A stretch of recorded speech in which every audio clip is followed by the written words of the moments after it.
Everything old is new again. America's entertainment pop culture talk show. It may well possess a rudimentary intelligence. I'm trying to think, but nothing happens. Felt a great disturbance in the force. Hello, I'm Mr. Red. Come on, bark like a dog for me. Where's the goodies? Leave the gun.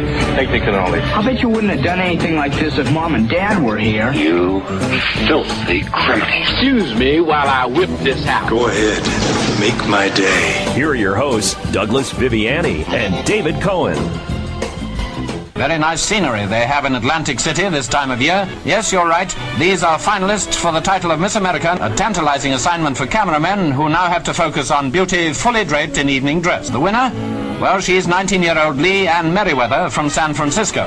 Welcome to Everything Old is New Again. This is Douglas Viviani with the rather excited David Cohen. Yes, very excited. What makes you excited? Well, because we have a former Miss America with us right here today. Absolutely. This week we have the privilege of hosting a television legend in the first televised Miss America contest. Lee Meriwether was crowned Miss America in 1955 and embarked upon a career that has touched us ever since. I mean, she's got Golden Globe and Emmy award-winning, or I should say nominated roles. She's appeared in 116 different television shows or movies, including appearances in Dragnet, Leave It to Beaver. Boy, we can go on and on. Jack Benny, Dr. Kildare, Man from U.N.C.L.E., favorite of mine. F-Troop, Time Tunnel. We'll talk about Star Trek, as we're all fans of that. Mission Impossible. She did a bunch of shows there, 8 shows in the late 60s and early 70s. And, of course... Yes. Of course, as I remember her, here we go. You may know her best as Catwoman in the Batman movie and TV show from the mid-60s. In 1966, actually, and later on as Betty Jones in the 8 seasons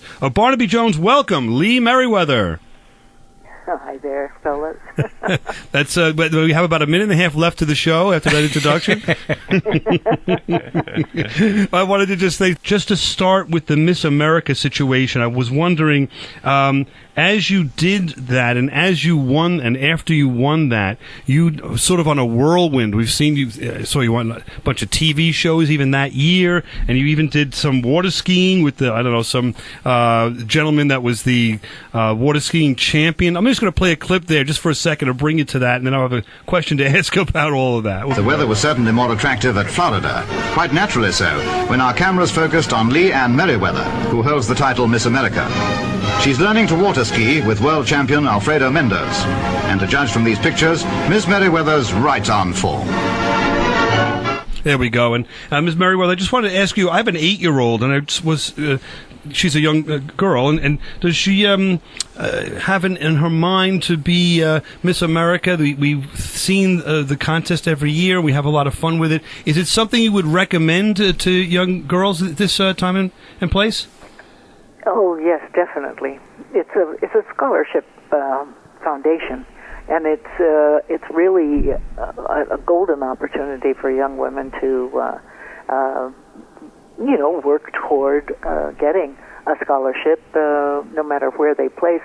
If you go and you're chosen in your city, and then you compete in your state, if you win the state, if you win the city contest, then you go on to the state, and then if you win the state, then you get the trip to Atlantic City and be a part of the Miss America organization. It's really a wonderful opportunity for young women, because the scholarships that are offered are wonderful, and it's quite an exciting time, of course, and gives women a chance to have an opportunity to be able to continue with their educations. That's what I use my money for. Again, you say you grew up in San Francisco, which I know that was sort of where Joe DiMaggio started his days, and I don't know, there was some rumors all about after you won the award, right? A year later, there was some rumors that you guys were going together and maybe engaged and so forth. I don't think that was true, right? Never engaged. No, Right.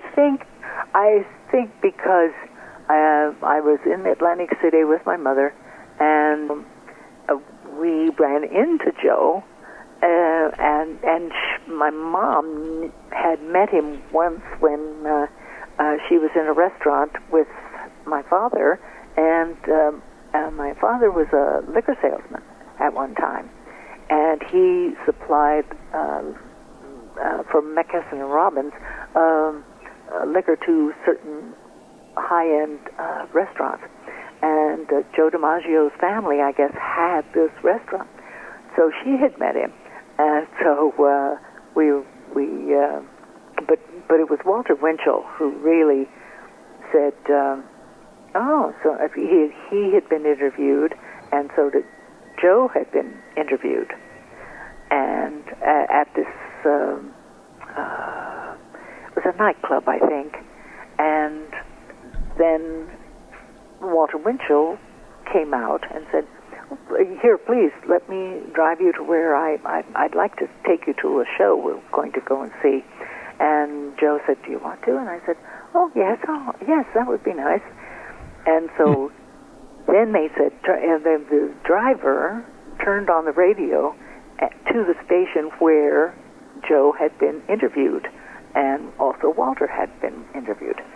And so he turned it on and heard the tail end of the interview with Joe, and so one of the guys that were interviewing him said, "Noticed you're with a very pretty woman over there." And he says, "Oh yeah, well, she's Lee Meriwether. You know, she was Miss America." And I've known her family. You know, it's very nice. And so, and then the two guys were talking afterwards, and they said, "You know what? I think he's dating her. I think, hey, there may be marriage in the future for Joe DiMaggio." And Walter Winchell turned around, because we were in the back seat and he was in the front seat with the driver, and he said, "Well, thanks for the tip and breaking news." And and Joe was so sweet. He said, "Oh, I've known her family for a long time, and we just really just met the other day, and no, we're not engaged, and you know." But son of a gun, he put it on the front page. See that? Well, at that time, I was doing the Today Show, because midway through my tour of Miss America, they called me from, because they were from the NBC, that they were going to have a woman's editor on the show that would be on as a regular. And they asked me if I would like to do it, and I said, "Oh, well, yes, I think it would be wonderful. I would really love it." And so I did. I became that, but it was a wild So time. did you and Joe go out again after that, or was that was the extent of the quote unquote relationship? That was the end. That was on the end. He apologized when he saw it on the paper, and he said, "Leah," he called me. And he said, "I apologize for that. That shouldn't be there. But you know, they'll do anything for news." And, sure, right. And so I'm sorry, and so I didn't hear from him again. Now, were you a baseball fan at the time? Of course, you knew who he was and all that, right? Oh, of course, I did. Yes. Okay.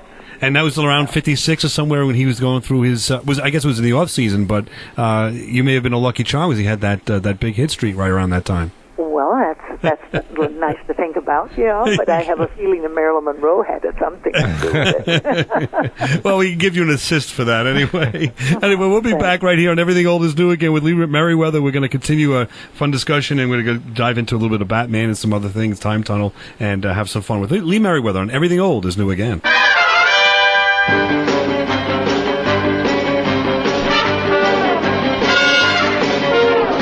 You're listening to Everything Old is New Again, America's entertainment pop culture talk show with Douglas Viviani and David Cohen. Sick-a-mackety. Scratch out their eyes. Take away that ravenous panther. So help me, Catwoman, I'll feed him to the birds. I'll incapacitate the beast with my trick confetti. United Underworld. We're about as united as the members of the United World headquarters on Gotham East River. Well, that's a mouthful, huh? Imagine having to say that line, David. I couldn't say that too many times. I need cue cards to get through that one. Just imagine, imagine being 1966. You've got Miss America in this tight catch suit, or a prior Miss America, on the big screen. The screen is big as a billboard, right? And she's doing battle alongside like the Joker and Riddler, Penguin against the likes of Batman and Robin for 2 hours. I mean, that's a no-brainer. That's a big hit for a kid my age. I'll tell you. In the 60s, that was that was a setup. That was as I don't know, as good as Christmas Morning when that movie came out for us. I don't know. What kind of reaction did you have from family and friends when you announced that in the middle of this big hysteria, I guess you'd say, of the Batman craze, that you were going to be Catwoman? I know, it just happened so fast. Well, when I got the call from my agent that I was to read for Catwoman, and I said, well, what happened to Julie Newmar? She should be doing the movie. And he said, no, she's not. She's in another movie, so she can't do it. And I said, oh, good heavens. Well, all right, okay. And so they sent me a couple of pages, and I went to 20th Century Fox, and I walked into a room of about 100 women. Wow. All gorgeous, and I said, oh, Lord, I'm never going to get this. But I had practiced it. I mean, I'd read it and the scene, and they wanted to hear my accent as a Russian correspondent, and so. Did you have a Russian accent available?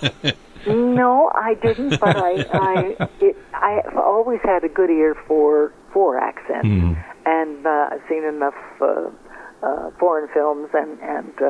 Where you hear what you think is a Russian accent. Right. And so I was able to hook into that, plus which I've had cats all my life and around me, so the cat posture and the licking of the paw and kneading on my knees. I was sitting in front of a table of these men, and so I did all of that. Wow. And I had walked into the room with a little slightly higher voice than normal, just sort of like up here. And I said, how do you do? And nice to meet you all. And then they said, will you read for us? Yes, of course. And so I sat down, put the script in front of me. And so they said, well, page whatever. And so I turned to that, and I said, and I did all that, and kneaded my knees, just kneading back and forth, and purring and meowing every once in a while, and licking my hand. Oh wow! Did that get a reaction when you were doing that? Oh yes. Well, they were very quiet, but I thought, well, so far so good, and then as I walked out, I heard.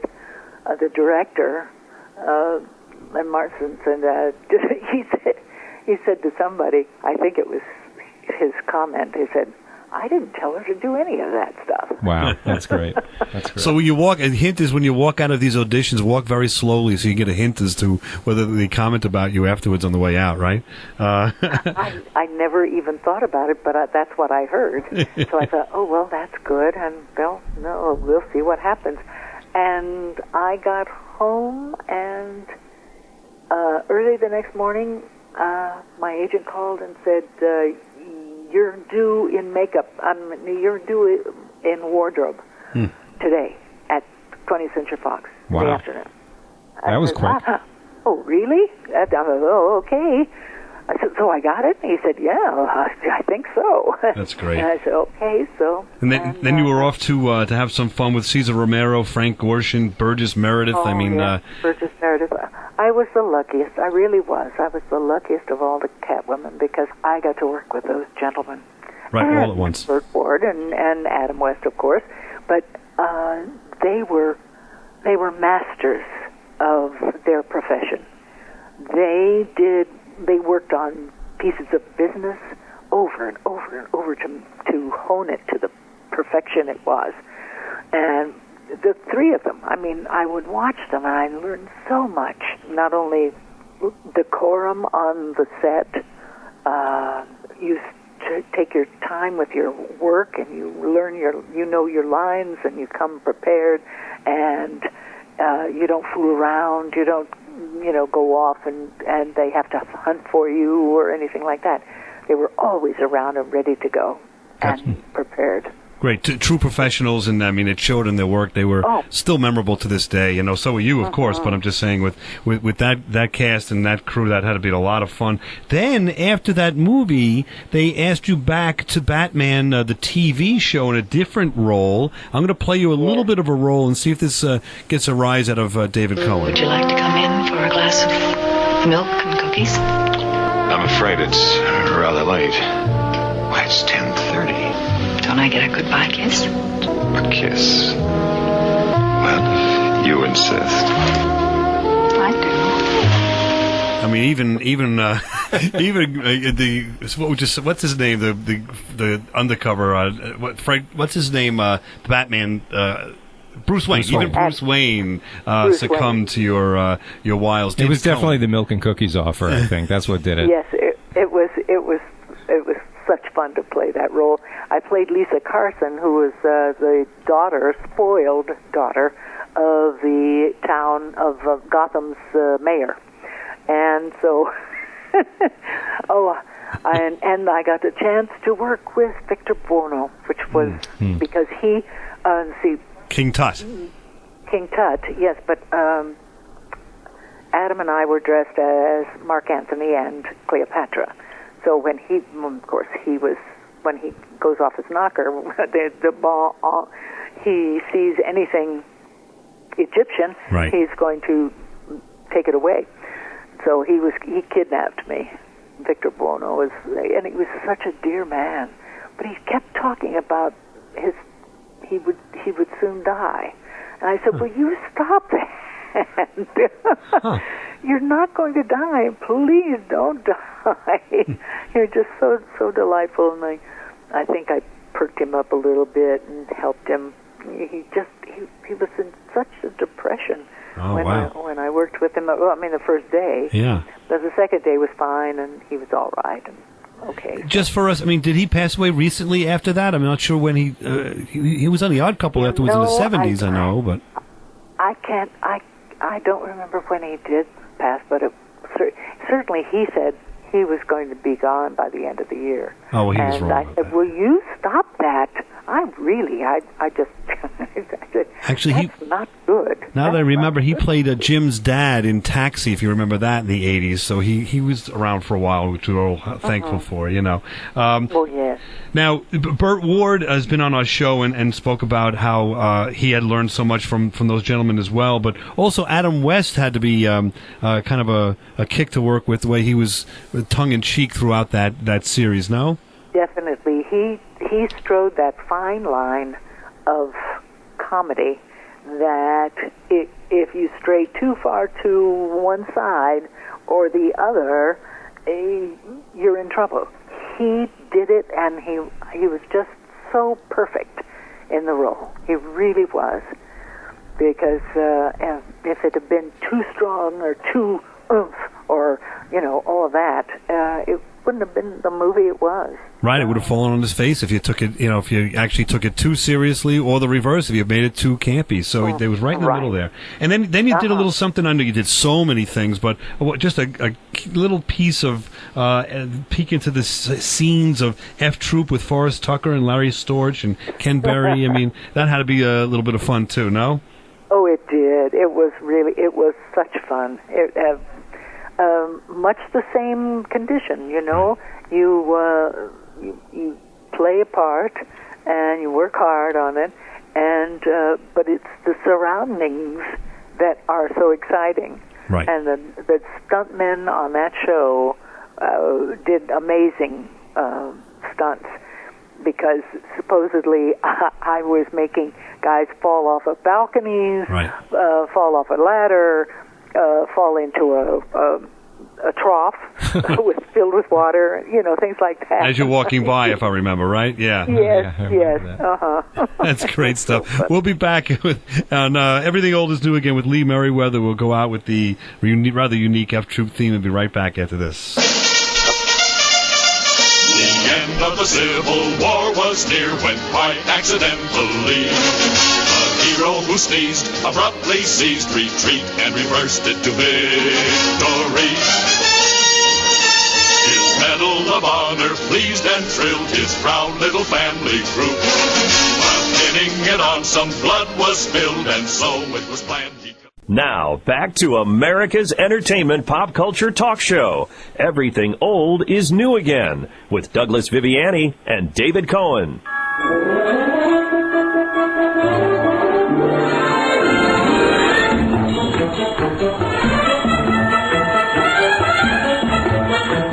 Welcome back to Everything Old is New Again. This is Douglas Viviani with David Cohen. We're enjoying some time together with Lee Meriwether. And that, if you don't recognize it, is the theme song to Time Tunnel, which was a show that was in 66 and 67 that if you haven't seen that, go to, I think Hulu has it now, and check it out. It's a great show with, of course, Lee Meriwether was in it as a doctor and scientist involved in time travel. Unfortunately, she had to stay in the office, so to speak, all the time. James Darren had a lot of fun. Later on, Deep Space Nine, as the Star Trek fans, James Darren went out and did some time traveling. But and if you know in television now, there's a number of time travel shows that are out there now. So that time travel type of show, to me, was kind of ahead of its time, even though, unfortunately, it didn't last all that much.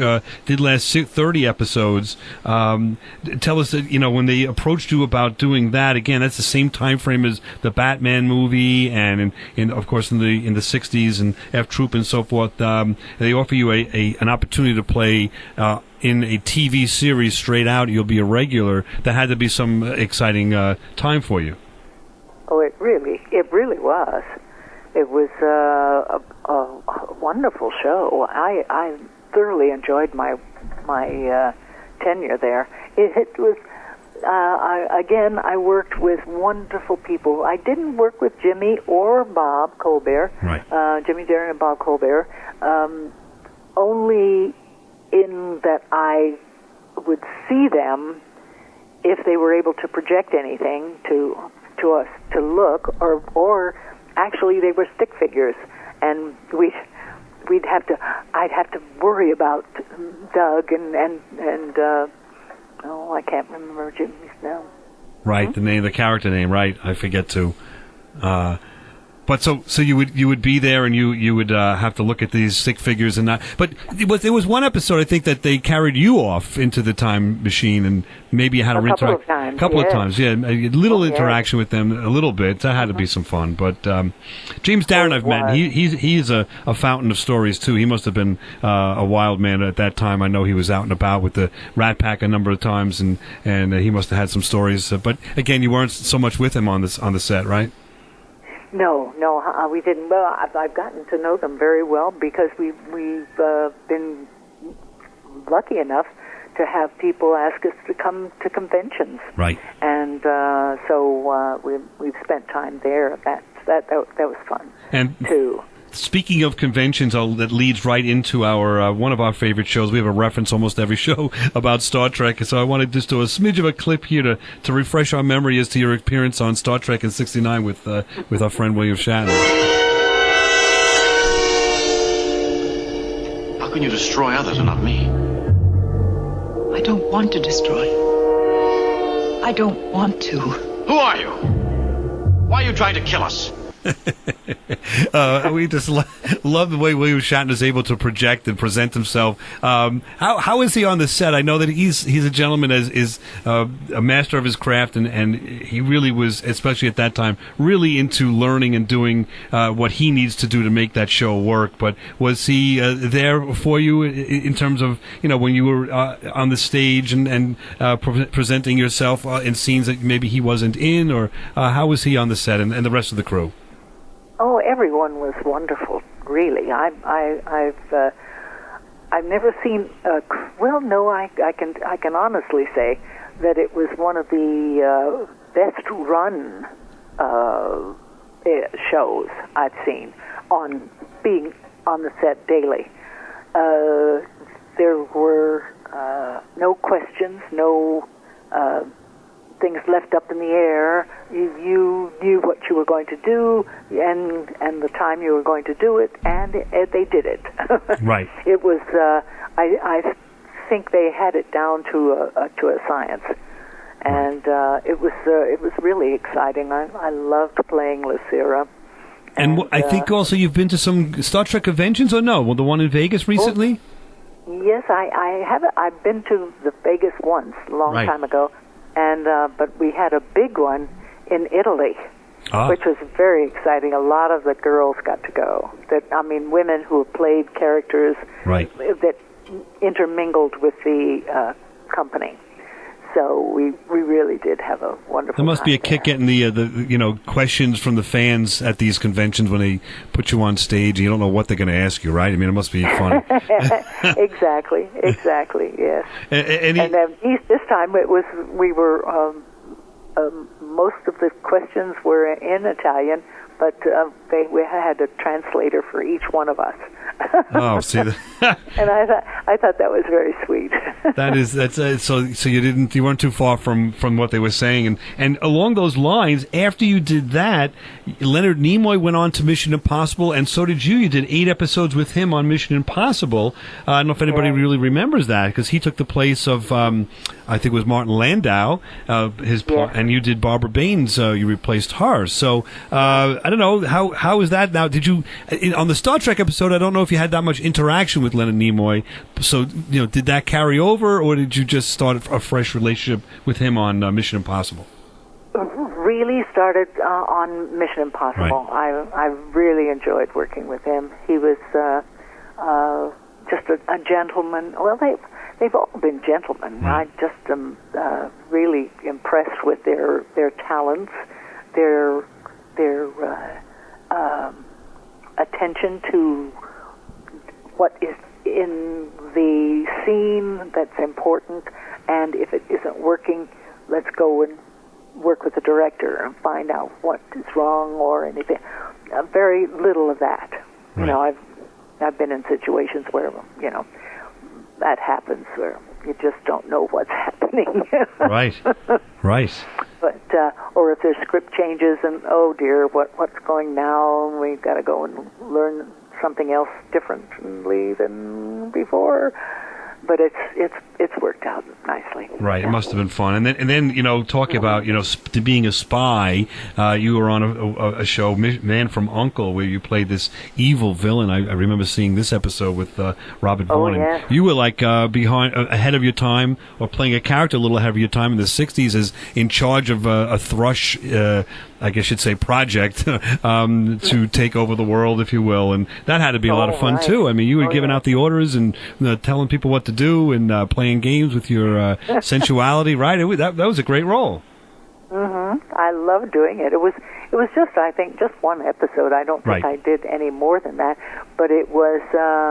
I think because at the end, I think I moved down to take off my mask. I think, and so that character became somebody else. Right, exactly. Unfortunately, I seem to remember that now. And I had designed a pen that would placed against the side of the head of someone, and you push the button at the end of the pen, it causes the brain to disintegrate or something like that. Right.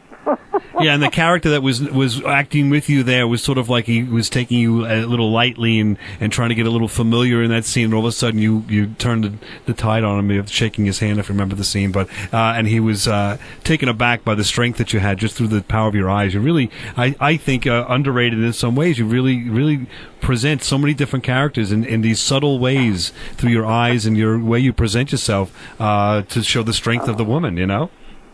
Thank you. That's very nice. My pleasure. All right, so when we come back, we're going to take a little look at a little bit of Barnaby Jones and Buddy Ebsen, and maybe a little bit about John Wayne. So stay tuned on Everything Old is New Again. We'll be back right after this with Lee Meriwether.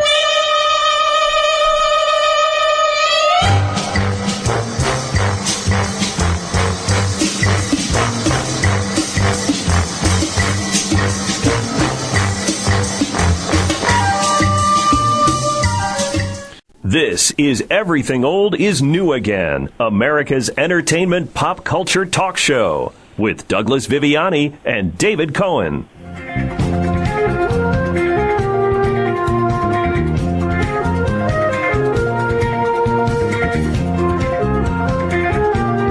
Welcome back. This is Everything Old is New Again with Douglas Viviani and David Cohen. David, what theme song was that?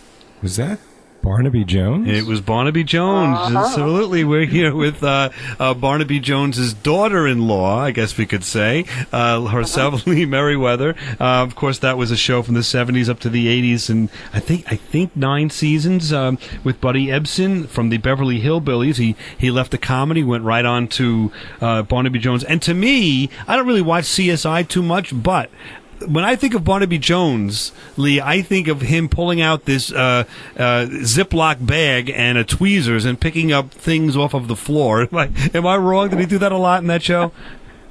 They did. They started it, and he actually had a lab, which he loved, and he wanted to do that. He wanted to be part scientist, part CSI, and part, detective. And they took away his lab, and that was a big disappointment to him.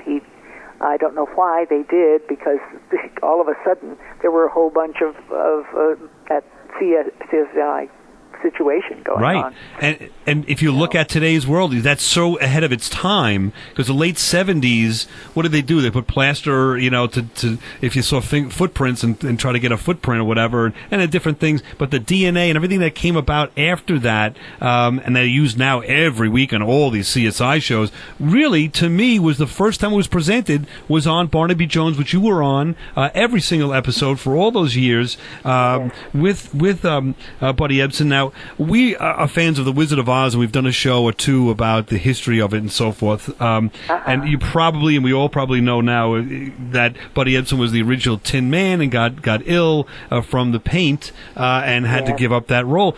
I mean, to a gentleman that missed out on that opportunity, to me, that would put. I mean, he had a great career, but did you ever have an opportunity to just kind of peek into that experience with him and say, too bad that happened? Or he just moved on? It wasn't really something that was of concern. No, he put it into his book, and his book is wonderful. And that's what had happened. That's how I found out. He wasn't one to talk about, well, if I had only, done. He never did that. He's just such a dear, sweet soul. I miss him very much. I really do. He and I, when we were finished the show, and the show was over, and we'd share phone calls. We'd call each other and just catch up and see what's happening. And he was just a dear soul.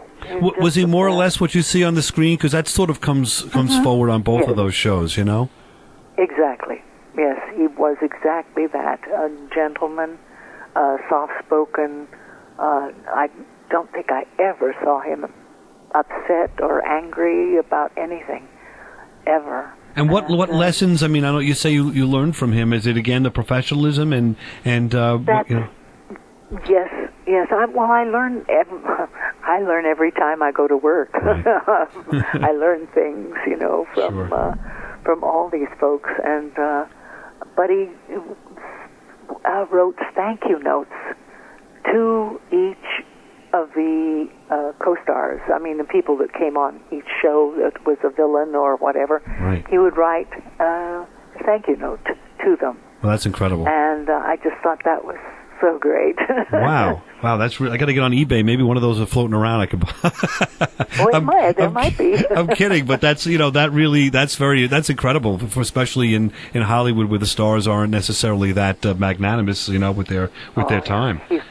He was a gentleman's gentleman. There you go. He really was. All right, and Speaking of gentlemen and rugged men, there was the 1969 movie The Undefeated with John Wayne and Rock Hudson. So I don't know at that time if you could get bigger stars. At the very least, they were the top of their game at that point, and there you are with them as well. Any experience that you could share with either or both of those on that set? Oh, there's so many. There's so many. It was an exciting time down in Durango, Mexico, and but the one memory that I cherish, because we had Mary McCargo Moses was the co-star of the movie, and she and I shared a house in Durango, Mexico, and we invited the crew and cast to come to the house and have a nice dinner and what all, and they all came, and the crew, and it was really a lot of fun, and we had food galore and everything, and Duke, let's see, and John Wayne and Rock were the last to leave. They just had sat in the kitchen and were having coffee. And I watched them leave. I said goodbye to them, and I was watching them. Now, no one knew it, but we had heard a rumor that John Wayne had something with his ribs. He had said, "Well, I fell off a bar stool."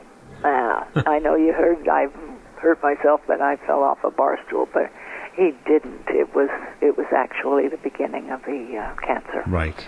But I watched them from the door, because the door was a little walkway to the gate, and then a dirt road to where they were staying, because they were, I think both of them were in the motel, which was about 2 blocks away, 3 blocks maybe.